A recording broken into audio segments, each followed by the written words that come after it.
So for the last couple of videos, we've been exploring different ways to solve quadratic equations. And last video, we were solving using the square root method, which was really a very convenient way to solve if you had ax squared plus c. You didn't have a bx term. What we're going to do today is called completing the square. This uses that same really cool process, except it shows you how to deal with having a bx term. So we're going to start on number 1, 2, and 3 by just completing the square of an expression. Once we get good at completing the square, what that process is, then we'll move on to an equation. So the steps for completing the square are over here on the side. The very first thing you've got to be able to do is identify your b value. Once we know what our b is, our steps are to divide it by 2, or take half of that and square it, and then we'll add that to our ax squared plus bx. So let's just see how that works. That sounds like a lot of steps, but it's really not. So very first thing we're going to do on number 1 is we're going to identify that our b equals 12.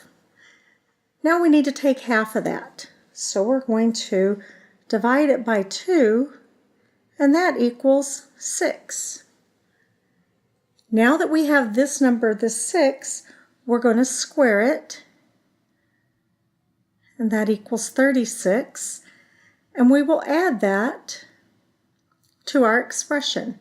So our new expression is x squared plus 12x plus 36. Now, it says to factor.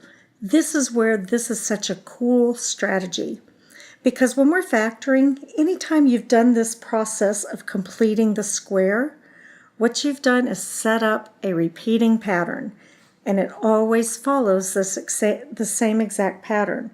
So what you end up with to factor this guy is x plus whatever your half of a b is.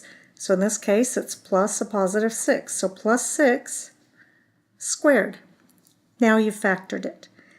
That's the process. That's why completing the square is such a cool strategy to be able to use. So let's go ahead and do number 2 together. Okay, so our very first step, let's draw a nice line here. Our first step is to identify our b, which in this case is a negative 14. Half of our b, we're going to divide it by 2, is going to be negative 7. Then we're going to square that, negative 7, and that equals 49. Okay, and then we're going to add this 49 over here to our expression. So we got x squared minus 14x plus 49. Now when we factor it, we're following that same pattern, that same structure every time, which is our x plus whatever we have here, our half of our b. So plus negative 7 is the same as minus 7 squared, and we factored it. Okay, it also works when you're dealing with fractions. So let's look at number 3. Our b is negative 7. When we divide this by 2, we've got a fraction. So that gives us negative 7 halves. When we square that, that's going to give us negative 7 squared is 49 on top. 2 squared is 4, so 49 fourths. So let's go ahead and add it in. So we got x squared minus 7x plus 49 fourths. If you're looking at it going, ooh, this is ugly with a fraction, remember our pattern. All we have to do to factor this is say x plus whatever this is here. So minus 7 halves, that's a 7 halves squared. And that's our process.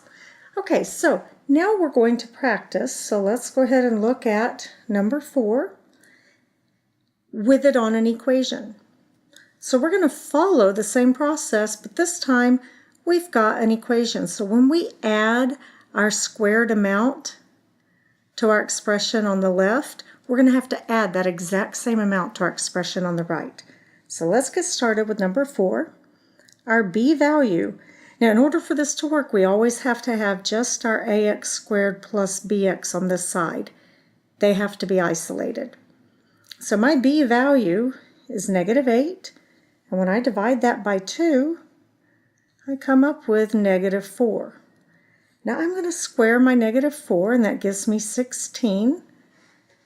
Now this 16, we're dealing with an equation, so back to a balanced model, we've got to add this 16 to both sides of my equation. So I'm going to go ahead and write my equation. X squared minus 8x plus 16 equals -15 plus 16. Notice we had to add it to both sides in order to stay in balance. Okay, so when it says factor, let's first just go ahead and simplify. We got x squared minus 8x plus 16 equals 1. Now when I factor this, I'm going to follow my pattern using my -4. So x minus 4 squared equals 1. Now you can take the process we learned last class. We can solve this by taking the square root of both sides. So I want you to pause your video, take the square root of both sides, and finish the answer to number 4, and then start the video back up for the answer. Okay, so for completing this, all I did was take the square root of both sides, which gave me x minus 4 equals plus or minus 1. Then I broke it up into my two equations and came up with x equals 3 and x equals 5. Okay, number 5 and number 6 just provide you more practice with the whole process. I want you to pause your video, complete number 5 and number 6, and then start the video up for the final answer and explanation. Okay, number 5 was very straightforward. You were adding 1 to both sides of your equation, and that came out to x equals 1 and x equals -3. Then on number 6, even though you were dealing with fractions, it was still the same straightforward process, and we had that our b was divided by 2 was 7/2, so we added 49/4 to both sides. It was very simple on the left-hand side to go ahead and break it into our factor. On the right-hand side, I needed to convert my 30 to get the common denominator of 4. So that really became 120 over 4. And then I added my 120 and 49 to give me 169 over 4. Then I just took the square root of both sides and finished up the problem. The answer is x equals 3 and x equals -10.